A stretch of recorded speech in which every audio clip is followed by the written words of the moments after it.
Hey, I'm Jared Lanham, and welcome back to Refinersforge. So today I installed a power up and down for my saw head on my Harbor Freight bandsaw mill. I got this idea from Mike Festiva's YouTube channel, and that was a fantastic video he did. I'm going to put a link to that in the description so you can go check it out. He explains the schematics and the wiring and all that, so I'll leave that to him. But let's take a look how I did it.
Alright, so I'm pretty excited on how that turned out.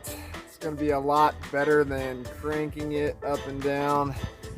Just hitting a couple buttons. So that's really nice. That'll help in production when I'm milling.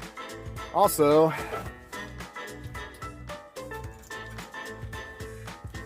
so I am going to be incorporating this switch here to do stops. You can, but check out again. Excuse me, check out Mike Festiva's video. He shows you how this works in a corporation with yardsticks with grooves filed in it. So I'll be doing that too, but he explains a lot better than I could. But again, thanks for watching. It'd be great if you give me a thumbs up, and absolutely fantastic if you subscribed and or shared. So we'll see you next time at Refinersforge.